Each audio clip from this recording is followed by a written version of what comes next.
Assalamualaikum warahmatullahi wabarakatuh.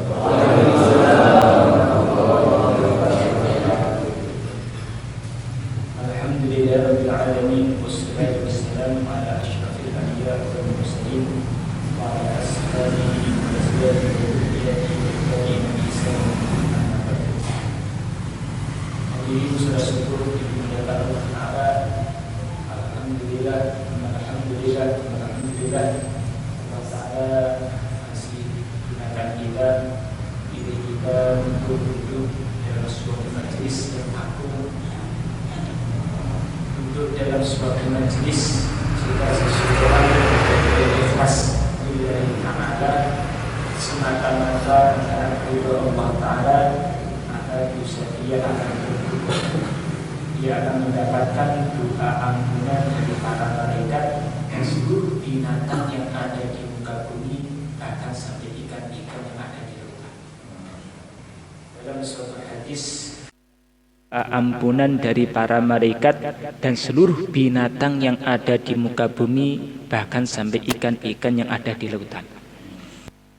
Dalam suatu hadis dijelaskan, jika seseorang melangkahkan kakinya dari rumahnya menuju majelis ilmu, maka para malaikat rela menghamparkan sayapnya karena gembira, senang dengan amalan orang tersebut.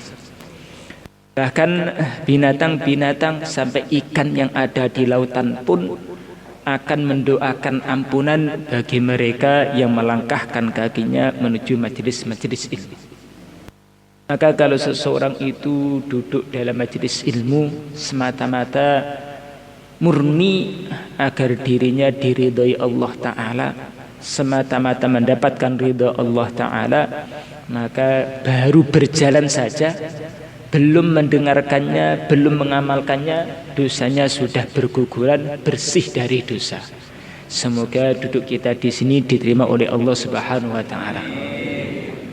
Walakin kunu rabbaniyina bima kuntum tu'allimunal kitab wa bima kuntum tadrusun. Jadilah kalian sebagai rabbani, orang-orangnya Allah Ta'ala, orang-orang yang dekat dengan Allah Ta'ala. Amalannya bima kuntum tu'allimunal kitab, yang pertama menyampaikan ilmu agama, wa bima kuntum tadrusun, yang kedua belajar ilmu agama. Amalan menyampaikan ilmu dan menimba ilmu ini sama-sama amalan yang kalau dikerjakan semata-mata ikhlas, maka dia akan menjadi rabbani, orang-orangnya Tuhan, orang-orang yang sangat dekat dengan Allah Ta'ala, sehingga disebut rabbaniyin, orang-orangnya Tuhan. Semoga duduk kita diterima Allah Ta'ala. Ala hadhin niyah wa ala kullin niyatin salihah. Al-Fatihah. A'udzu billahi minasyaitonir rajim. Bismillahirrahmanirrahim. Alhamdulillahi rabbil alamin, arrahmanir rahim, maliki yaumiddin. Iyyaka na'budu wa iyyaka nasta'in. Ihdinas siratal mustaqim, siratal ladzina an'amta 'alaihim ghairil maghdubi 'alaihim waladdallin. Jemaah yang dimuliakan Allah Ta'ala, sekarang kita sudah memasuki bulan Dzulqa'dah. 1 bulan lagi tidak sampai kita akan memasuki bulan Dzulhijjah. Dalam suatu hadis dijelaskan tidak ada amalan yang lebih utama pada tanggal 10 Dzulhijjah melebihi mengalirkan darah. 1 bulan lagi kita akan berjumpa dengan amalan yang sangat istimewa, yaitu amalan mengalirkan darah binatang kurban. Sebelum darah binatang kurban menetes di muka bumi, maka dosa orang yang berkurban sudah diampuni oleh Allah Ta'ala. Hari ini insyaallah kita mudzakarah tentang udhiyah terkait dengan kurban, sehingga harapannya nanti semuanya ketika 10 Dzulhijjah bisa ikut ambil bagian semuanya untuk menyembelih binatang kurban dan diterima oleh Allah Ta'ala. Amin. Bismillahirrahmanirrahim. Dalam surat Al-Kautsar Allah Ta'ala firmankan, Inna a'tainakal kautsar fasalli li rabbika wanhar inna syani'aka huwal abtar. Sungguh saya Allah Ta'ala telah memberikan kepada kamu al-kautsar. Kebanyakan mufassirin mengartikan al-kautsar nikmat yang banyak. Fasalli li rabbika wanhar, maka kerjakanlah solat semata-mata ikhlas untuk Tuhanmu, wanhar, dan sembelihlah binatang kurban. Ayat ini fasalli li rabbika wanhar menjadi salah satu dalil tentang pentingnya berkurban. Fasalli li rabbika, sebagian ahli tafsir mengatakan fasalli li rabbika mananya kerjakanlah solat id. Salli li rabbika, solat untuk Tuhanmu, maknanya solat id. Wanhar, sembelihlah binatang kurban. Salli makna solat idul adha, wanhar menyembelih binatang kurban. Sebagian ahli tafsir lagi menjelaskan kenapa dua amalan ini, solat idul adha, solat, dan menyembelih binatang disebutkan secara khusus. Kata mereka, karena dalam dua amalan ini termasuk amalan yang paling utama. Dari sekian banyak amalan, termasuk amalan yang paling utama adalah solat. Yang kedua, mengorbankan harta semata-mata karena Allah Ta'ala. Sebagian lagi mengartikan fasalli li rabbika, di antara tafsir para ulama, fasalli li rabbika, kerjakanlah solat secara terus menerus, secara istiqomah, murni karena ikhlas kepada Allah Ta'ala. Wanhar, dan sembelihlah kurban terus ketika ada kemampuan, terus istiqomah kurban dengan sempurna semata-mata mengharap ridha Allah Ta'ala. Bukan sekadar solat, bukan sekadar kurban, tetapi istiqomah dan dikerjakan secara sempurna. Ada lagi mengartikan ayat tersebut fasalli li rabbika wanhar, maknanya kerjakanlah solat. Wanhar, sebagian ahli tafsir mengatakan bukan menyembelih binatang kurban, mengangkat tangan ketika takbiratul ihram, ketika hendak ruku, ketika bangun dari ruku alias i'tidal. Sebagian mengartikan seperti itu. Maknanya wanhar di sini adalah mengangkat tangan. Allahu Akbar diangkat. Ketika mau ruku, Allahu Akbar, tangan juga diangkat. Ketika i'tidal, sami Allahu liman hamidah, juga diangkat. Ketika bangun dari tasyahud awal juga mengangkat tangan, Allahu Akbar. Di antara makna dari wanhar, syukronillah, solat dan juga menyembelih kurban ini dikerjakan semata-mata syukur.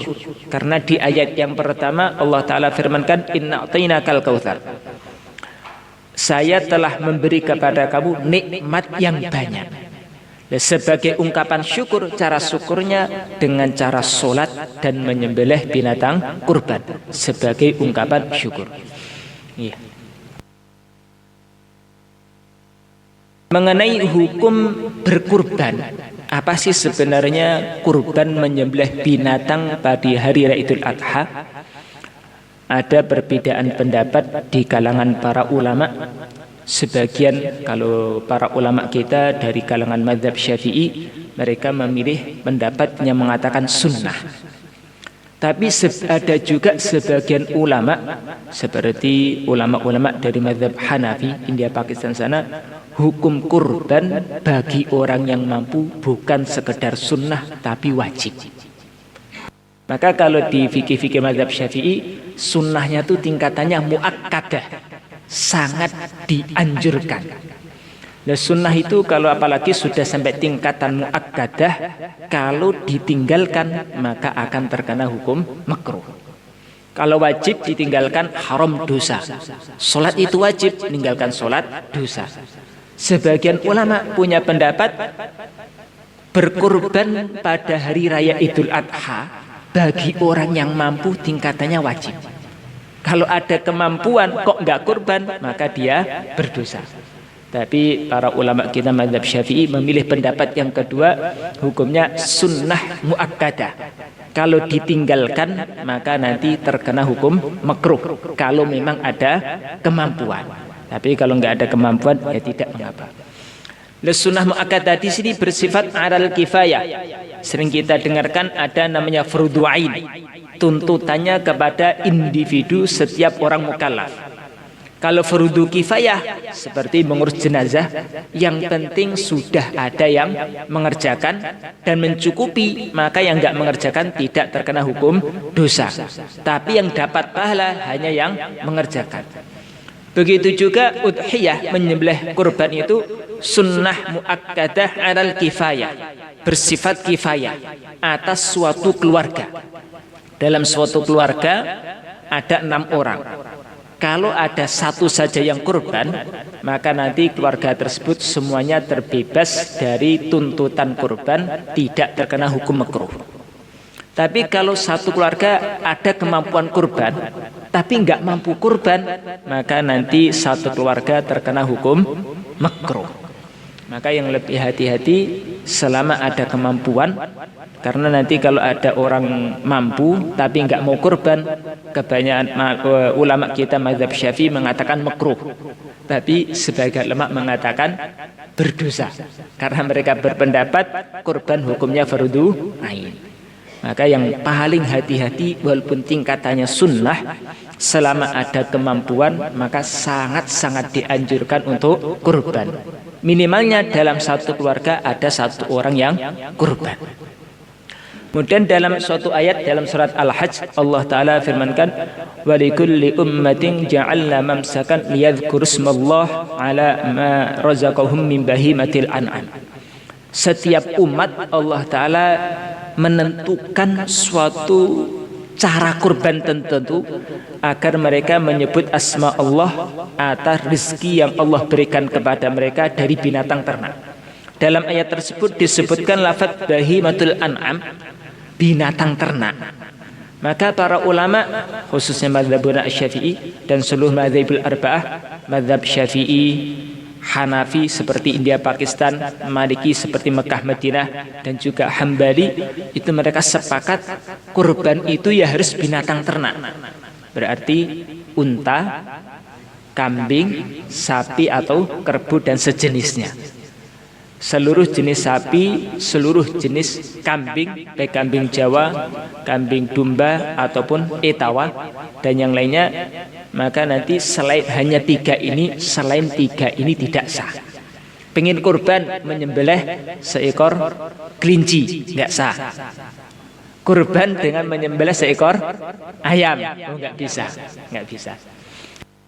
Tetapi termasuk ada seorang ulama masyhur dalam ulama mazhab Syafi'i, beliau menukil satu pendapat dari Sayyidina Abdullah ibnu Abbas yang bergelar dengan Bahrul Ummah, lautan ilmu di kalangan sahabat umatnya baginda Nabi. Beliau mengatakan, yakfi fil udhiyah min iraqati damid dajajah. Boleh kurban atau seseorang bisa mendapatkan pahala mengalirkan darah binatang kurban dengan sekadar mengalirkan darah seekor ayam. Sebagian ulama mengatakan, termasuk gurunya Syekh Al-Bajuri, beliau mengatakan, wa kana syekhuna ya'murul faqir bitaqlidihi. Bagi orang-orang yang tidak ada kemampuan kurban dengan kambing, maka setidaknya supaya bisa ikut ambil bagian mengalirkan darah binatang kurban, ya mengikut pendapatnya Sayyidina Abdullah ibnu Abbas dengan menyembelih seekor ayam. Tertib aslinya kalau fikih-fikih mazhab arba'ah, Imam Syafi'i, Hambali, Maliki dan yang lain sepakat ya namanya kurban minimalnya kambing. Kalau ayam enggak sah. Tetapi bagi mereka yang enggak mampu kurban kambing, supaya ikut-ikut kurban setidaknya menyembelih seekor ayam, niatnya mengikut pendapatnya Sayyidina Abdullah ibnu Abbas. Bukan sebagai fatwa bahwasanya kurban menyembelih ayam itu sah, tetapi bagi yang tidak mampu, belum mampu kurban kambing, Ya setidaknya mengalirkan darah kurban. Karena riwayat hadisnya itu tidak hanya mengalirkan darah gitu saja. Tidak ada amalan yang lebih utama pada 10 Dzulhijjah melebihi mengalirkan darah. Maka Sayyidina Abdullah bin Abbas, yang penting darah binatang yang halal. Tapi kalau kucing disembelih ya nggak sah, karena kucing nggak halal dimakan. Tapi kalau telur bagaimana? Nggak bisa mengalirkan darah. Apa hikmahnya? Kenapa sebagian ulama, terutama ulama mazhab Syafi'i, mereka memberi saran? Kan kurban kan yang disepakati ya harus kambing minimalnya. Tapi mereka tetap memberi anjuran kalau nggak mampu kambing ya minimalnya seekor ayam, mentok, kelinci dan yang lain. Karena dalam suatu ayat Allah Ta'ala firmankan, zuyyina linnas hubbus syahwat minan nisa wal banil wal qanatiril muqantarah minadz dzahab wal fiddah. Hati manusia ini, hati seorang manusia ini memang Allah Ta'ala ciptakan fitrah seorang manusia itu cinta harta, sesuatu yang cocok dengan nafsu dia. Emas, perak, kendaraan yang bagus-bagus, uang yang banyak, rumah yang bertingkat, rumah yang mewah, itu fitrah seorang manusia. Padahal hubbud dunya madhmumah, cinta dunia itu tidak disukai oleh Allah Ta'ala. Tapi fitrah manusia, hatinya itu Allah ciptakan memang cinta dunia. Ini fitrah manusia. Ya langka. Kalau ada orang saya nggak cinta dunia sama sekali, itu langka. Fitrah asli manusia adalah cinta dunia. Dan cinta dunia tidak disukai Allah Ta'ala. Maka termasuk obat untuk menghilangkan kecintaan dunia ini adalah mengorbankan harta yang dia miliki. Dan termasuk bentuknya kalau secara syariat adalah dengan menyembelih binatang kurban. Lah untuk mengobati hati tadi, kalau nggak mampu kurban dengan seekor kambing, ya sudahlah, ikutlah pendapatnya Sayyidina Abdullah bin Abbas, menyembelih seekor ayam. Jadi nanti 10 Dzulhijjah itu nanti dari masjid ada bagi-bagi daging kambing, daging sapi, nanti di rumah nyembelih ayam, datang ke tempat tetangganya. Ini daripada nggak berani makan daging kambing, ini ada daging ayam. Kenapa? Saya belum mampu kurban kambing, tak kurban ayam saja. Kalau kurban darah nyamuk bagaimana? Ya nggak bisa. Wallahu a'lam.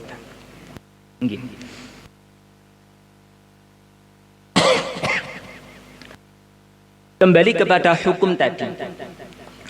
Hukumnya tadi adalah yang dipilih para ulama mazhab Syafi'i, hukumnya sunnah bersifat kifayah. Minimalnya ada satu orang dari keluarga yang kurban, maka nanti ya nggak berkurban tidak terkena hukum makruh. Kalau fardu kifayah, kalau sudah ada yang ngurus jenazah dan itu sudah mencukupi, yang tidak mengurus tidak terkena dosa. Tapi kalau ada jenazah seorang muslim, nggak ada yang ngurus sama sekali, maka umat Islam yang di situ semuanya berdosa. Ada ngurus sedikit nggak cukup, yang lain tidak mau ikut ambil bagian, yang tidak ikut ambil bagian dosa. Begitu juga fardu kifayah, sunnah kifayah. Kalau satu keluarga ada kemampuan kurban, nggak kurban, satu keluarga terkena hukum makruh. Mungkin ada yang berpikir makruh kan nggak disukai Allah Ta'ala. Yang penting kan nggak haram, nggak dosa, kan cuman nggak disukai. Oh ini bahaya ini. Tidak disukai itu bahaya. Kalau seorang suami nggak disukai istrinya ya bahaya sih. Apalagi kalau ya nggak nyukai Allah Ta'ala. Oh lebih berbahaya ini. Boleh.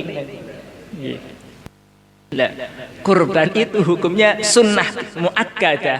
Kalau ditinggalkan nanti terkena hukum makruh. Makruh itu nggak disukai, tapi siapa yang nggak nyukai? Yang nggak nyukai adalah pemilik dunia akhirat. Terus mau lari kemana nanti? Lebih sulit lagi. Hukum asli kurban adalah sunnah kifayah. Tetapi kadang-kadang yang aslinya sunnah itu bisa berubah menjadi wajib. Kalau nanti berubah menjadi wajib, yang aslinya pemilik kurban boleh pesan, saya tak pesan hatinya, saya pesan apa nih kepala, pesen gigil untuk dimakan sendiri, silahkan. Kalau itu sunnah. Tapi ketika sudah berubah menjadi wajib, maka nanti dia sendiri tidak boleh makan. Bukan hanya dia, orang-orang yang wajib dia nafkahi. Seorang suami wajib menafkahi istri, wajib menafkahi anak.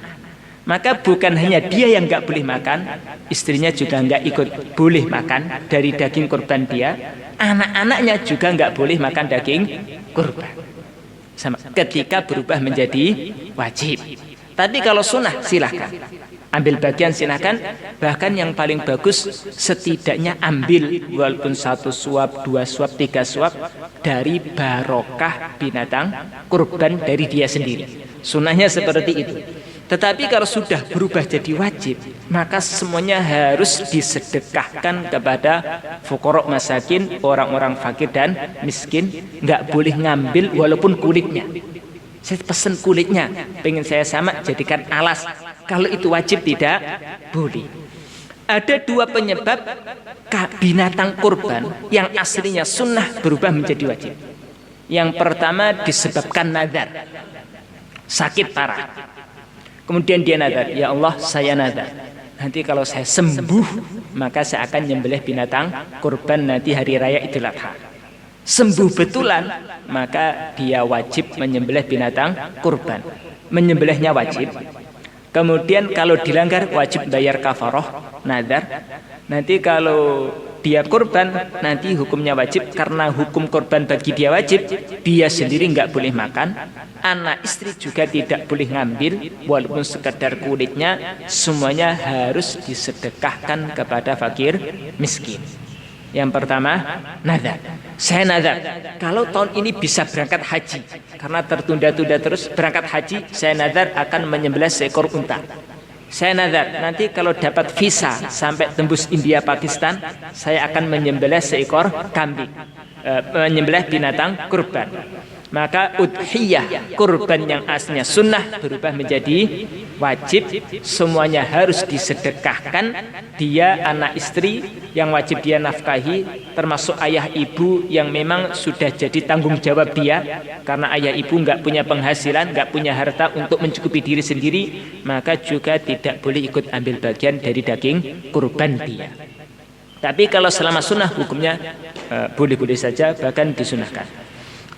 Yang kedua bitain, karena ditentukan. Seseorang punya kambing, mulai sebelum Ramadan atau bulan Rajab kemarin dia beli seekor kambing. Memang kambing diopeni betul, memang direncanakan ini seakan saya persembahkan untuk Allah Ta'ala pada hari udhiyah nanti. Kita itu untuk dipersembahkan. Kalau orang-orang Hindu usuro menyiapkan sapi untuk dipersembahkan kepada banyak gendruwo yang mereka ada di kayu itu. Nah, kalau orang Islam mereka ada, jika seorang memang sengaja, saya mulai dari Dzulhijjah, Dzulqa'dah, kemudian dari Muharram, sejak bulan Muharram setelah Idul Adha langsung cari kambing kecil, mumpung harga murah 1 juta. Sudah dia siapkan betul, ini nanti akan dijadikan binatang kurban. Ketika dia beli, memang niatnya ditentukan, ini akan saya persembahkan untuk Allah Ta'ala dengan cara udhiyah nanti, maka ini nanti menjadi wajib. Ditentukan menjadi wajib. Harus disembelih betul pada hari raya Idul Adha. Bahkan tidak boleh diganti dengan yang lain. Dari pasar cari kambing yang paling bagus, sakit semangatnya pengen kurban. Kemarin Idul Adha nggak mampu kurban, sudahlah sekarang saya akan persiapan mulai jauh-jauh hari, 10 bulan sebelum Idul Adha sudah nyari kambing kecil-kecil, harganya murah, yang penting dipelihara, targetnya nanti jadi gemuk betul, kulitnya bagus, disembelih. Nah, sejak dia pelihara dirawat betul, maka kambing ini karena dia sejak awal ditentukan untuk dipersembahkan Allah Ta'ala dengan cara udhiyah, maka wajib untuk disembelih. Tinggal 3 hari tetangga datang, kambing kurbanmu saya beli aja, kamu cari yang lain. Nggak bisa, nggak bisa. Harus kambing itu yang disembelih, nggak bisa diganti dengan yang lain. Nggak boleh diganti dengan yang, ya harus kambing itu.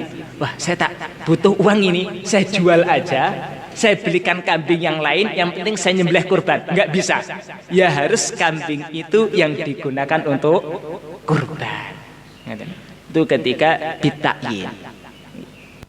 Tapi kalau hanya sekedar memelihara, kemudian pas Idul Adha disembelih, ya beda lagi, sekedar dipelihara. Memang ada di kitab-kitab fikih di kalangan para ulama, termasuk kata-kata menentukan itu. Dia punya kambing banyak, pelihara kambing ada 20 kambing. Kemudian tanggal 1 bulan sebelumnya dia lihat mana yang paling cocok. Sudah, ini aja untuk udhiyah saya nanti. Dari 20 kambing, dia sudah berpikir, wah ini cocoknya, Masya Allah, Alhamdulillah, tahun ini punya banyak kambing, ada kesempatan kurban, saya tak nyari. Dia lihat, mana kambing saya yang cocok untuk kurban. Ketemu kambing, sudah, ini aja, ngomong dari sini Bu, ini aja nanti untuk dijadikan kurban. Ini saya jadikan binatang kurban nanti. Itu sebagian banyak ulama-ulama di kitab fikih mengatakan kata-kata seperti itu termasuk takyin, menentukan untuk kurban. Maka nanti ya itu yang harus disembelih. Kambing 20 dicari, ketemu 1 bulan sebelum hari H tentukan, ini aja yang jadikan kurban. Maka namanya bitakyin, ditentukan untuk kurban.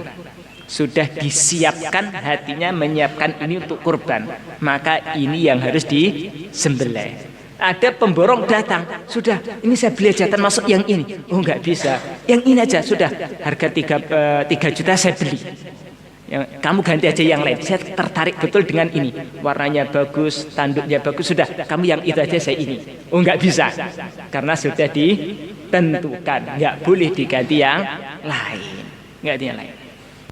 Sekarang kalau seseorang beli kambing dari pasar, ditanya temannya, untuk apa ini? Untuk kurban.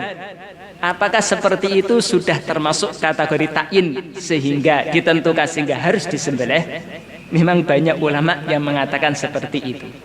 Tetapi ada juga yang mengatakan itu kan sekedar ikhbar, memberi jawaban, maka tidak termasuk.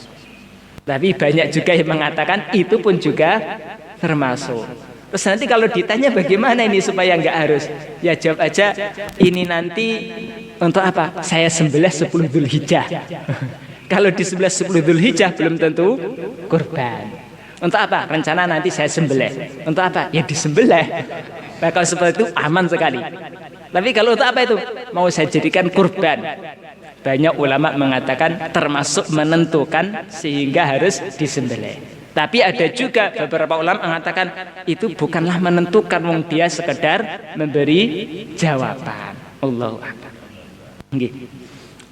Sebelum dilanjutkan mungkin ada yang tanya, monggo. Sebelum kita lanjutkan pembahasan selanjutnya mungkin ada 1-2 yang bertanya, silakan. Monggo kepada ibu-ibu dulu.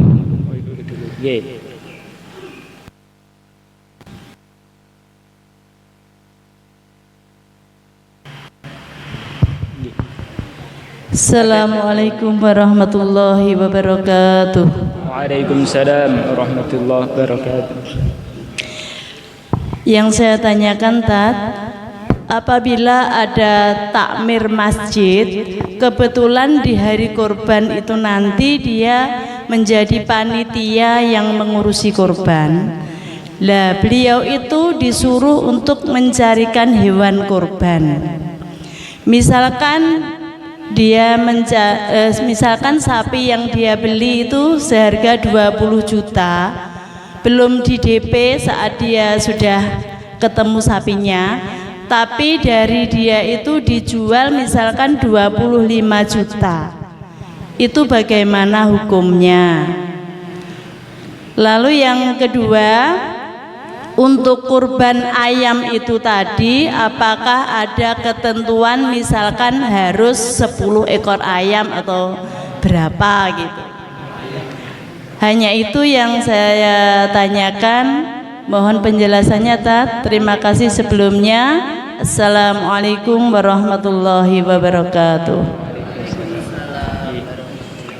Ada permasalahan takmir masjid diminta untuk membelikan seekor sapi dari pemilik harga 20 juta, tapi diberikan kepada yang pesan dengan harga 25 juta. Boleh apa tidak? Ngoten nggih, Bu? Nggih. Nanti dilihat kalau nanti kaitan bab muamalah. Kalau takmir itu statusnya wakil, dia sekedar wakil untuk membelikan, maka tidak boleh ngambil untung. Tapi kalau akadnya itu memang pesan, dia menerima pesanan kambing kurban, menerima pesanan sapi kurban. Jadi dia memang saya ini orang yang menerima pesanan, bukan sekedar ayam panggang, tapi memang menyiapkan pesanan. Yang mau kurban silakan pesan saya carikan. Pengen harga berapa, yang warna apa, jenis apa, saya carikan. Kalau memang akadnya pesan dengan dia, dijelaskan sifat-sifatnya sapi, dijelaskan sifat-sifatnya kambing detail, maka berarti dia itu akadnya itu ya dengan takmir. Takmir bukan sebagai wakil, seperti ya pesan barang ke toko dan yang lain. Maka ya bebas boleh nyambil keuntungan berapapun dia mau. Kalau akadnya dia sebagai wakil, bukan wakil. Memang seolah-olah pesan beli kepada takmir masjid, tapi dengan cara pesan. Nah kalau itu ya bebas, harganya terserah takmir. Tapi kalau takmir akadnya wakil, forum musyawarah. Siapa ini yang nyari kambing? Bapak takmir aja yang nyari kambing. Bukan pesan, tetapi sebagai perwakilan ahli masjid untuk membelikan kambing yang munasib. Berarti statusnya wakil. Kalau statusnya wakil, tidak boleh nyari keuntungan. Seluruh wakil tidak boleh nyari keuntungan dalam permasalahan apa.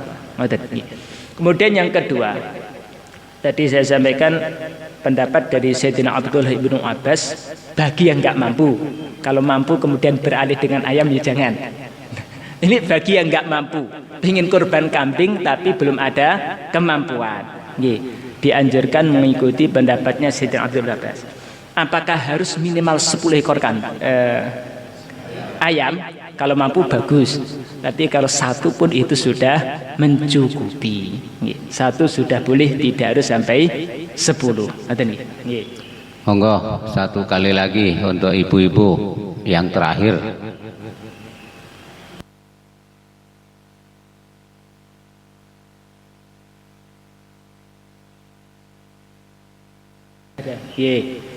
Bapak-bapak, monggo. Oke, alhamdulillah. Ini saya dulu tanya. Itu dikatakan menjadi wajib. Itu tenggang waktunya itu 1 bulan. Bagaimana kalau setengah bulan atau seminggu sebelumnya? Itu satu. Kemudian yang kedua, begitu semangatnya orang Islam ini untuk berkorban sehingga dia nyelengi 1 tahun. Jadi misalnya 1 bulannya 300, seperti itu. Lah itu apa termasuk hukumnya wajib? Nah, terus kalau memang hukumnya wajib, apa ada ulama yang mengatakannya itu sebagai sunnah? Karena kasihan nyelengi sekian kok enggak berhak makan. Nggih, suwun. Pertama satu waktunya sapi menentukannya. Ya, sengketa menentukan. Ya, menentukannya sunnah sama wajibnya waktunya berapa. Tadi saya sampaikan aslinya adalah sunnah, tapi kalau ditentukan, kalau bahasa lebih mudah, disiapkan, dipersembahkan. Kalau bahasa kita dipersembahkan untuk kurban nanti. Ketika menentukan untuk dipersembahkan itu apakah ada jarak minimal atau maksimal? Tidak ada. Jadi andaikan kurang 1 hari atau baru 10 bulan sebelumnya sudah ditentukan, sudah termasuk. Tinggal 1 hari baru ditentukan juga termasuk. Ya, ketika ditentukan, kalau nggak ditentukan, seperti tadi ketika ditanya memberikan, itu ada yang mengatakan itu sekedar jawaban. Kemudian yang kedua, nyelengi. Kalau nyelengi uang, apakah termasuk kategori menentukan harus dibelikan? Nah, kalau di kitab itu yang dibahas tentang binatang, ketika sudah berupa binatang. Kalau uang, yang setahu saya tidak. Karena uang, memang uang tidak sah untuk udhiyah. Yang sah ya harus binatang. Jadi bisa dihukumi sunnah. Disamakan. Tidak sampai tingkatan wajib. Tidak bisa bukan wajib.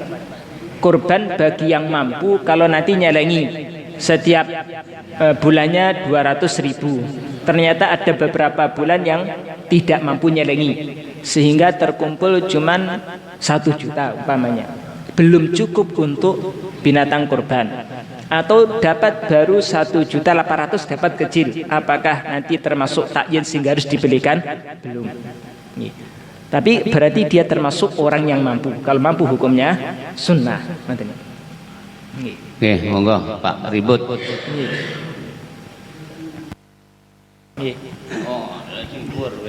Assalamualaikum warahmatullahi wabarakatuh. Waalaikumsalam. Begini Ustaz, manfaat kurban bagi si kurban, ini pertanyaan yang pertama. Dan manfaat yang kedua, bagi orang lain itu apa? Dan yang ketiga, kurban, orang itu setiap tahun kurban, namun orang itu adalah lintah darat atau tukang nganai duit, itu bagaimana hukumnya? Itu. Terus ini ada lagi, seorang pejabat setiap tahun korban, tapi yang korban bukan uangnya pribadi pejabat, tapi berian dari anak buahnya. Itu bagaimana hukumnya? Terima kasih. Wassalamualaikum warahmatullahi wabarakatuh.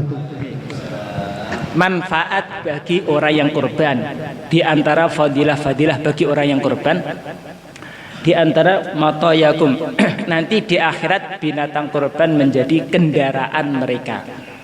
Mengenai makna kendaraan ada beberapa penjelasan di kalangan ulama. Maknanya memang binatang kurban tadi akan menjadi binatang kendaraan betulan. Sebagian ulama mengatakan maknanya itu sekedar perumpamaan. Kalau orang itu naik kendaraan mudah, maknanya nanti ketika di akhirat itu memudahkan dia melintasi sirat masuk ke dalam surga. Di antara fadilah. Kemudian yang kedua, di antaranya orang yang kurban nanti dosa-dosanya diampuni Allah Ta'ala sebelum darah menetes pada tanah. Sebelum darah yang pertama kali menyentuh tanah, dosa-dosanya sudah diampuni oleh Allah Ta'ala. Kemudian yang ketiga, di antara fadilah lagi, sebelum darah itu menetes pada tanah, maka dalam pandangan ghaib darah tersebut sampai ke suatu tempat yang khusus yang jadi simpanan nanti untuk dia di akhirat. Di antara fadilah-fadilah masih banyak lagi fadilah-fadilahnya. Maka bagi orang yang, karena tadi di antara fadilahnya untuk menggugurkan dosa-dosa dia, dosa akan menetes dari jasad dia, binatang korban akan sebagai tebusan dia dari dosa-dosa dia. Ketika sudah memasuki Dzulhijjah, 1 Dzulhijjah, orang yang korban tidak dianjurkan untuk potong rambut, potong kuku sampai dia menyembelih binatang kurban. Harapannya semuanya nanti terbebas dari dosa-dosa, terbebas dari neraka. Lalu manfaat untuk orang lain apa? Dalam suatu hadis dijelaskan hari raya Idul Adha itu adalah diyafatullah, suguhan makanan Allah untuk hamba-hambanya. Maka haram puasa pada 10 Dzulhijjah. Kalau ada orang punya pemahaman dalam ibadah itu mujahadah makin berat, pahala makin besar. 10 Dzulhijjah itu orang-orang pada asik menikmati makan daging. Saya tak puasa saja, mujahadahnya lebih besar. Bukan dapat pahala besar, tapi dapat dosa. Karena itu diyafatullah. Maka termasuk manfaat bagi orang lain, bagi orang yang enggak kurban sama sekali, mendapatkan ya bantuan-bantuan makan enak. Tidak setiap orang Islam mampu makan daging. Dengan ada Idul Adha mereka bisa mendapatkan daging, ada unsur membantu kepada orang-orang. Maka termasuk nanti tertib pembagian daging kurban harus ada yang diberikan dalam keadaan mentah kepada fakir miskin. Kalau seseorang kurban punya kambing, sembelih sendiri di rumah, dimasak, kemudian dibagikan tetangga-tangga, bagus. Tapi harus ada yang mentah diberikan kepada fakir miskin, karena di antara fadilahnya memang untuk membantu fakir miskin. Kemudian yang ketiga, kalau ada seseorang itu punya usaha-usaha dari harta yang haram, kemudian dia juga sering berkurban, bagaimana? Pertama, kaitan kurbannya sah apa tidak. Kalau kurban yang uang yang dia gunakan untuk kurban dari sumber yang halal, selain dari punya usaha-usaha yang haram, tapi dia punya usaha-usaha yang halal, kurban dari yang halal, maka hukumnya sah. Hukumnya sah kurbannya, tetap ada fadilah untuk menggugurkan dosa dan yang lain. Tetapi dosa ya tetap dosa. Dosa tetap dosa, kurban ya tetap kurban. Dosa-dosa dia tidak bisa menghalangi tidak sahnya kurban. Kurbannya tetap sah asalkan memenuhi syaratnya, tapi dosa tetap dosa, tetap sah-sah saja. Kemudian kalau ada seorang tokoh, setiap tahun dia kurban, tapi bukan uang dia, tapi dari bawahannya, apakah dia tetap mendapatkan pahala kurban? Dilihat bawahannya itu maknanya dia ngasihkan kambing untuk atasan. Ini memang hadiah dari bawah untuk atasan.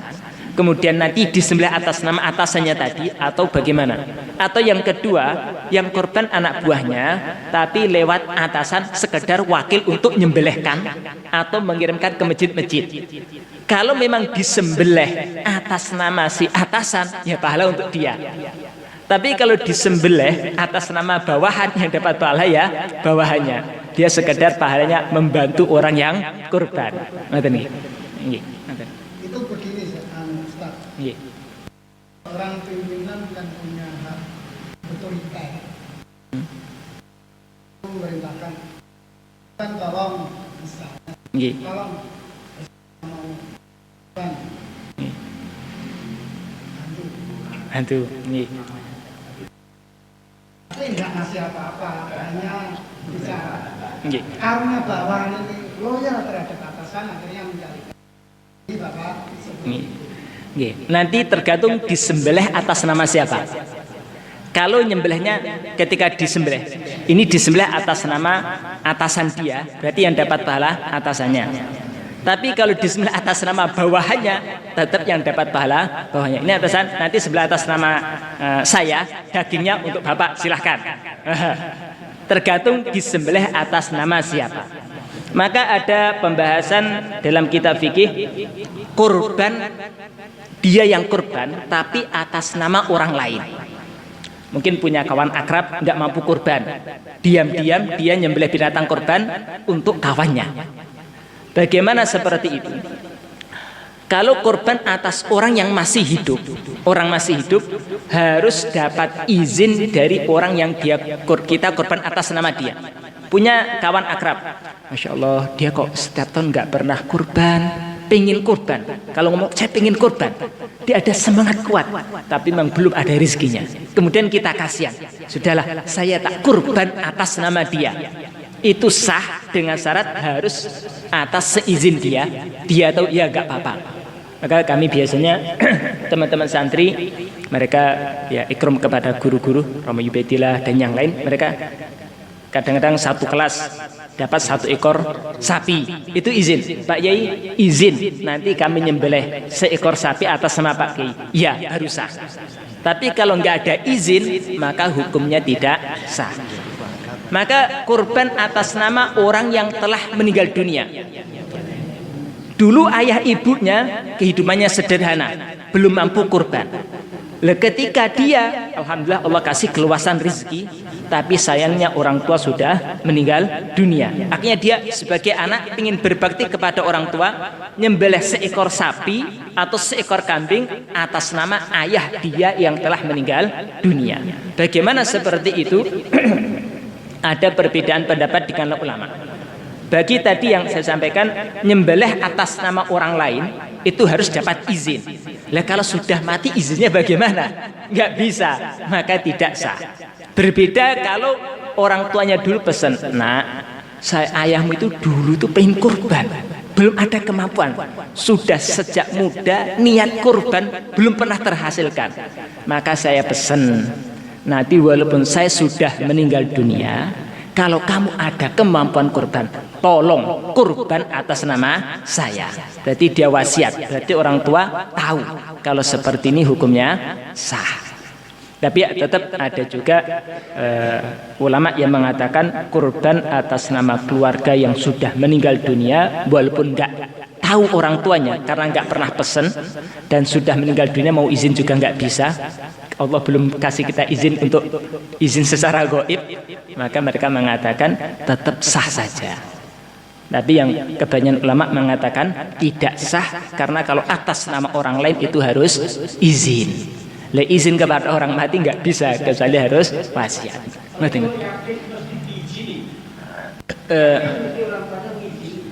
Seandainya hidup. Seandainya. Nggih.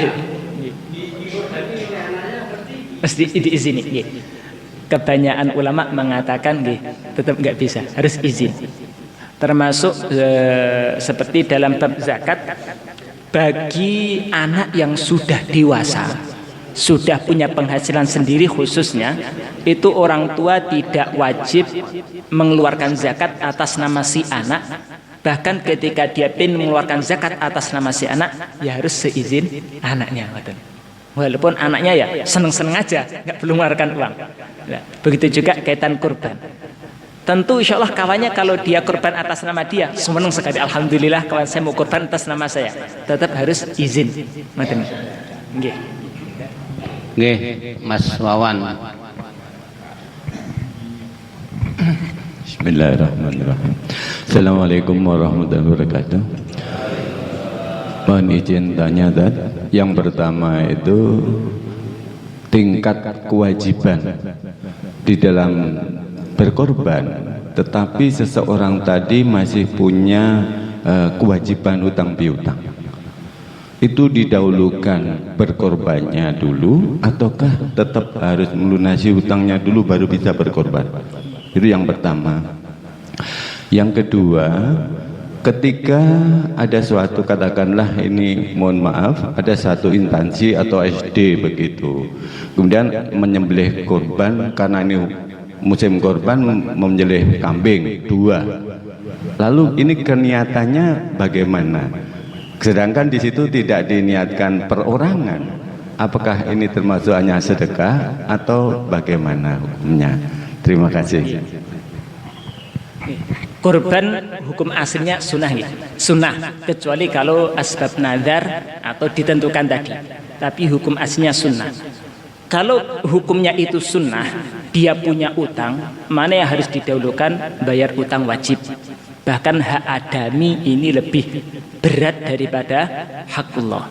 Kalau hakullah, orang bermaksiat tobat kepada Allah sungguh-sungguh. Tapi kalau utang kepada teman, kemudian ya istighfar saja, nggak bisa. Ya harus datang di lunasi. Dulu pernah mengambil barangnya tanpa izin, merusak, belum sempat minta maaf, ya harus minta maaf, tidak cukup saya tak tobat, salat tobat, kemudian istighfar 1000 kali, nggak bisa. Kalau hak adami harus didatangi langsung. Ketika korban itu hukumnya sunnah, jelas harus mendahulukan yang wajib, membayar utang. Tapi ketika korban itu menjadi wajib bagi dia, seperti karena nazar atau memang takyin tadi, memang dia menyiapkan kambing untuk dipersembahkan guna nanti Idul Adha nanti, bagaimana? Tetap kambingnya harus disembelih, tetap mendahulukan tadi. Kemudian mengenai apa doa? Yang kedua doa iuran. Sering di sekolah-sekolah, di pesantren gitu juga, itu biasanya urunan. Memang tujuannya melatih anak agar dia terbiasa berkurban, terbiasa sedekah. Padahal sudah kita ketahui namanya kurban itu satu kambing harus atas nama satu orang. Kalau sapi ya harus atas nama 7 orang, nggak boleh lebih daripada itu. Korban kambing atas nama SDN 1 nggak bisa, karena SDN 1 itu bukan orang tapi bangunan. Atas nama anak-anak murid SDN 1 tidak bisa, karena jumlahnya banyak, lebih dari 1. Terus apakah dihitung sebagai sedekah? Kalau nyembelihnya nanti atas nama seluruh SDN murid SDN 1, bukan udhiyah tapi sedekah. Solusinya bagaimana? Ditentukan. Jadi seolah-olah iuran, setelah kumpul nanti gurunya menentukan atas nama siapa ini. Sudah, atas nama kepala sekolah. Nyembelihnya atas nama kepala sekolah. Yang lain dapat pahala apa? Dapat pahala membantu orang untuk kurban. Dalam suatu hadis, man jahaza ghaziyan faqad ghaza. Barang siapa membantu orang yang berjuang, maka dia mendapatkan pahala berjuang. Ya tentunya tetap yang berjuang langsung pahalanya besar, tapi membantu berjuang juga dapat cipratan-cipratan pahala berjuang. Begitu juga urunan disembelih atas nama 1 orang, nanti dapat pahala yang disembelih atas nama dia, dialah yang dapat pahala kurban, yang lain dapat pahala membantu orang yang kurban. Nggih. Nun sewu, satu dari YouTuber kita ini. Bismillahirrahmanirrahim. Assalamualaikum warahmatullahi wabarakatuh. Izin Ustaz, ini di masyarakat sering menjadi polemik tentang pembagian hewan kurban. Kemarin itu juga kita rapat di warga, itu kan banyak orang non Islam.